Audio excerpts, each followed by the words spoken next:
Ce soir, mon fils, je vais te raconter la fin de l'histoire de Arjak. Tu te rappelles, la dernière fois, on s'en est arrêté où il était face à 4 immenses silhouettes, 4 généraux tyrannides. Le premier, un zoanthrope, un cerveau gluant contenu dans une cage d'os, soutenu par ce qui semblait être le corps atrophié d'un organisme tyrannide qui aurait, au cours de son évolution, perdu ses membres. Il planait au-dessus du sol, aidé par une sorte de sorcellerie bestiale. De la masse de ce cerveau gris jaillissaient des éclairs qui s'abattaient parmi les cerfs en fuite. C'était une pièce d'artillerie psychique qui fait également office de relais pour la volonté de l'esprit de la ruche. Le deuxième général était un maléfactor, un organisme que l'on a rarement vu lors des invasions récentes, mais beaucoup plus dans les flottes ruches plus anciennes, avec un corps épais protégé par une épaisse carapace osseuse et muni d'une paire d'énormes pinces dont il se servait pour s'accrocher aux rochers et se tracter vers l'avant. C'était une véritable machine de destruction, ces pinces monstrueuses capables de démolir les murs des forges afin que les petits organismes puissent s'y ruer. Lui aussi dirigeait les xénos qui l'entouraient, car à ses ordres psychiques, les gaunts se précipitaient par les brèches qu'il venait d'ouvrir. Le troisième général xéno était une chose démente, un dactalis, comme les nomment les manuels de bataille, avec un corps bulbeux bien plus grand qu'un tank. Ses membres arrière n'étaient que des moignons atrophiés, mais les antérieurs étaient longs et munis de nombreuses articulations et se terminaient par des mains faisant penser à des parodies de mains humaines, mais en beaucoup plus gros. À l'aide de ses mains, il prenait des œufs qui poussaient dans son dos charnu et les projetait comme des boules d'artillerie. Des essaims de petits organismes sortaient de ces œufs en heurtant le sol et passaient leurs courtes existences à dévorer vivantes leur proie dans une débauche de frénésie vorace.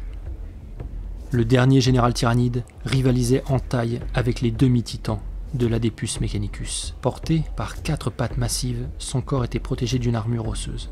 De sa tête échassée, on ne voyait que les énormes mâchoires qui s'abaissaient parfois pour engloutir entièrement les gaunts qui couraient devant lui. Les animaux disparaissaient dans son imposante gorge et venaient l'alimenter en protéines.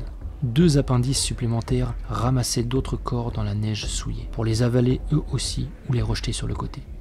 Qu'il s'agisse de tyrannides ou de serfs, en fait sa masse était celle d'un redoutable engin de siège. Et là aussi, ça n'était pas pour ses seuls pouvoirs destructeurs que l'esprit de la ruche utilisait ce général. Avançant que de telles bêtes n'ont plus été vues sur les champs de bataille depuis bien longtemps.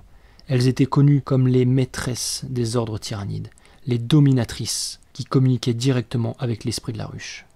Dans une sorte de trône juché sur le dos du monstre devait se tenir la reine tyrannide, bouffie et elle-même incapable de se battre, mais destinée à transmettre la volonté de l'esprit de la ruche sur toute l'étendue des fronts.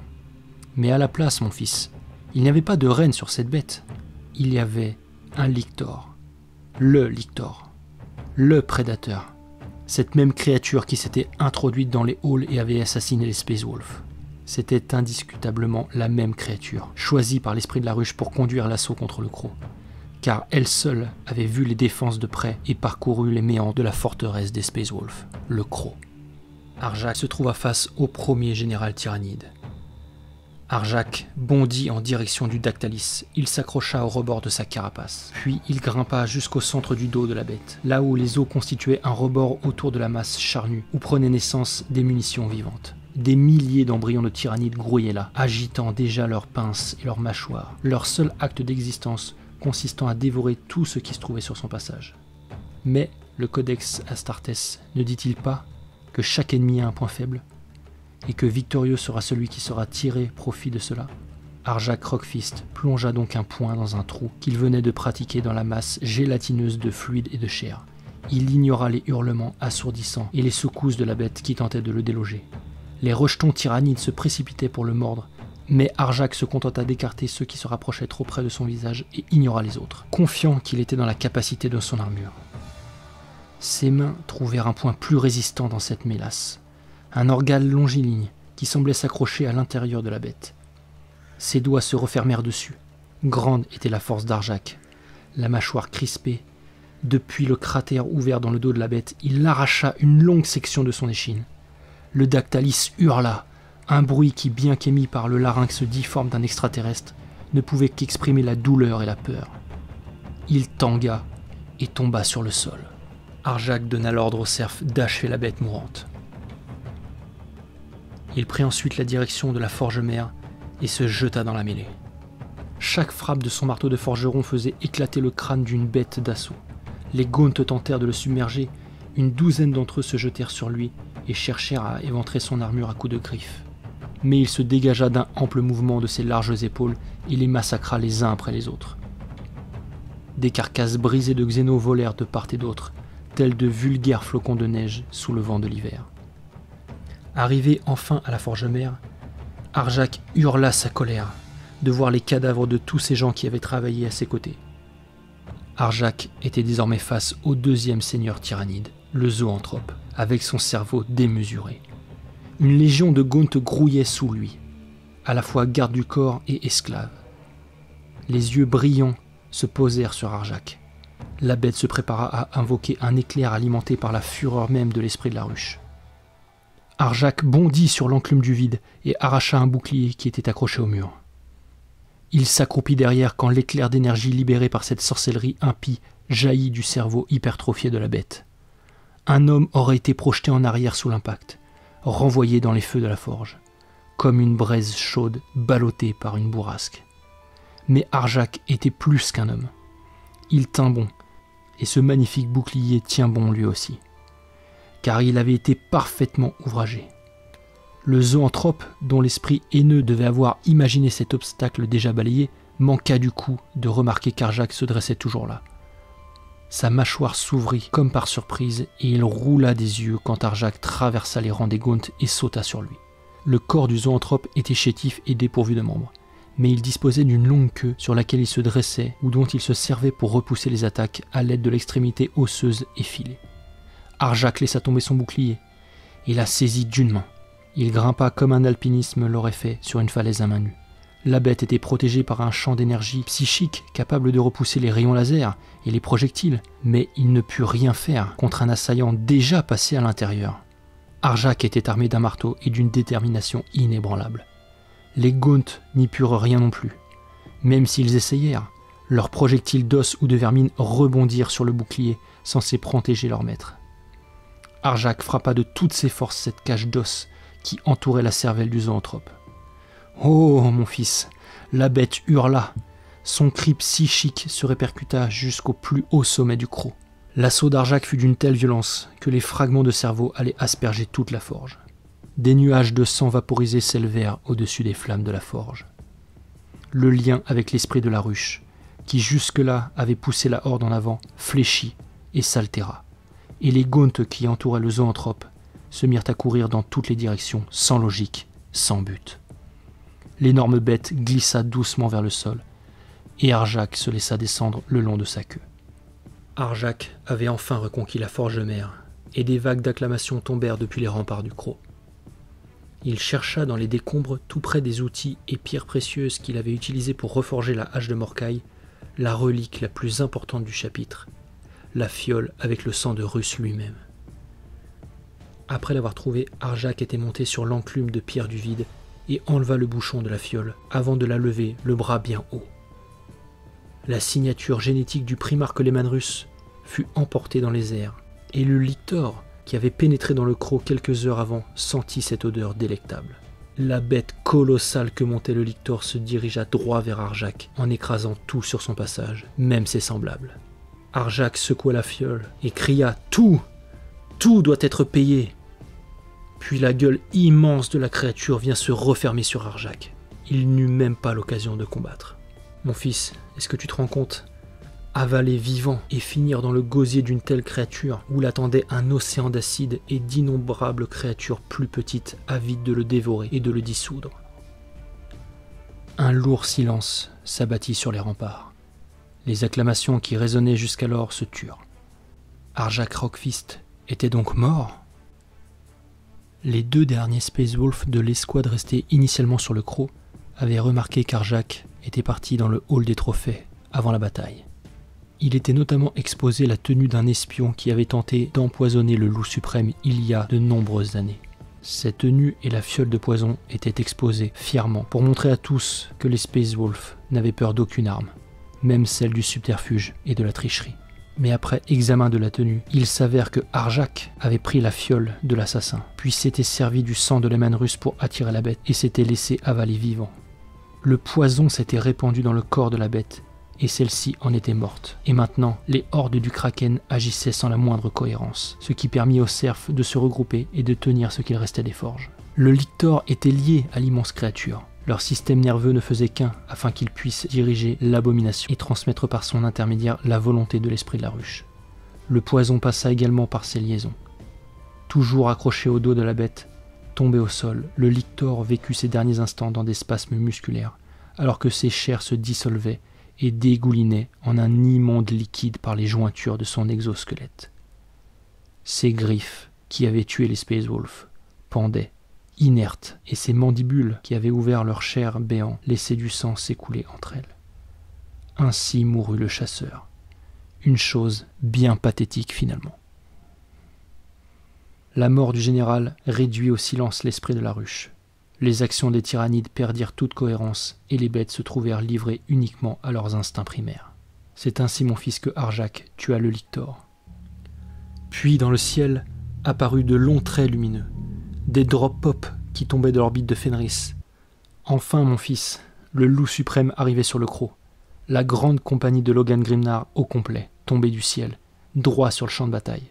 Car le loup suprême, à l'instar du seigneur Hengis, s'était égaré dans les tempêtes du Warp, qui avait finalement décidé de rentrer sur Fenris. Il arriva trop tard pour affronter le Kraken, lorsque ce dernier était sorti de l'eau, mais il effectua son débarquement au moment où la Horde avait perdu toute cohésion. Seul le tout dernier général tyrannide, le Maléfacteur, avec ses énormes pinces d'os, conservait un semblant de cohésion à la Horde. Autour de lui, les Gaunts se ralliaient et repartaient à la charge vague après vague. Mais il était seul, et les effectifs de la Horde commençaient à fondre, car les Gaunts se retrouvaient alors face à la puissance de feu de 2 grandes compagnies et payèrent le prix fort.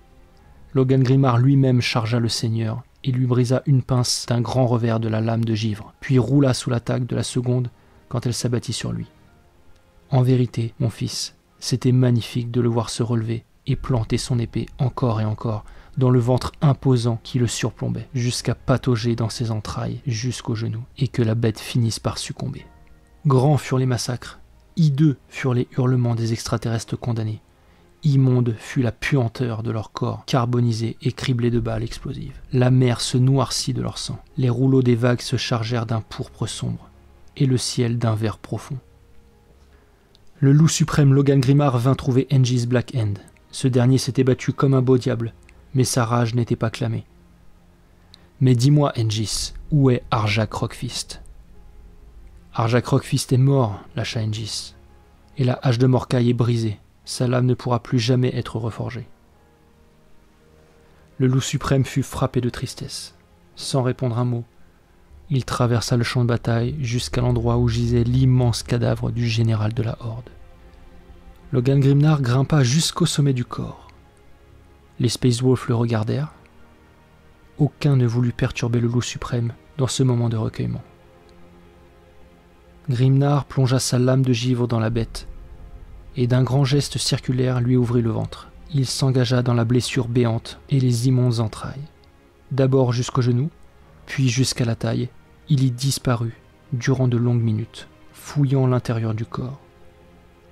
Les frères de bataille, tout d'abord étonnés, commencèrent même à s'inquiéter. Mais le cadavre fut finalement agité de l'intérieur, et l'énorme tête s'ouvrit, les mandibules brisées par des grands coups de lame, et de la tête béante de la bête, couvert de fluide poisseux et gluant, sortit le loup suprême, avec sur ses épaules le corps inanimé d'Arjak Rockfist.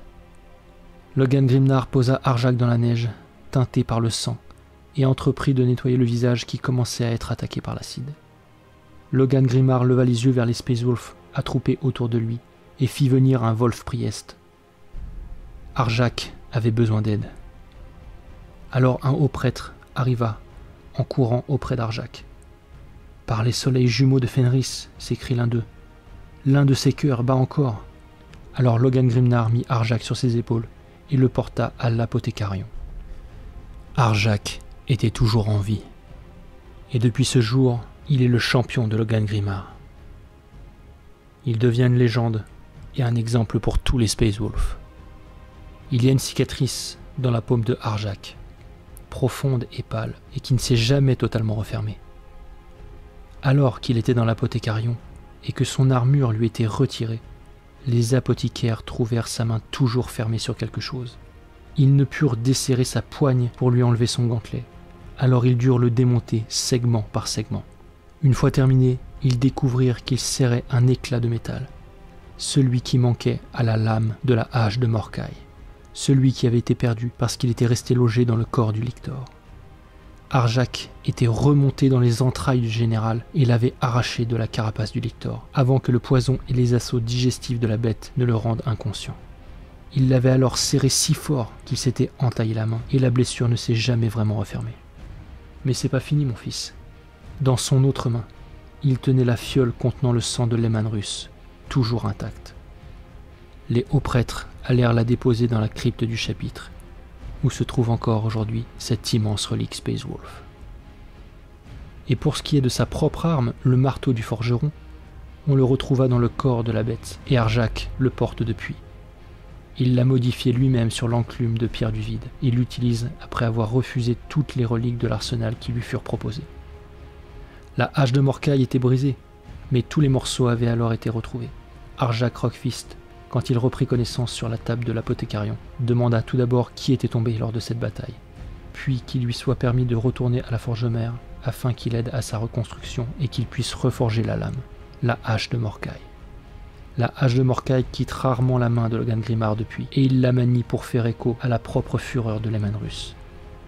Depuis ce temps, Arjak est devenu le champion de Logan Grimard, et il dirige la garde royale aux côtés de son maître de chapitre.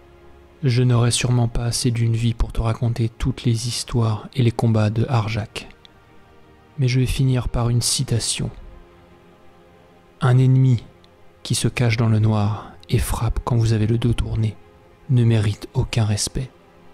Seule la face dure de mon marteau est assez bonne pour ces lâches.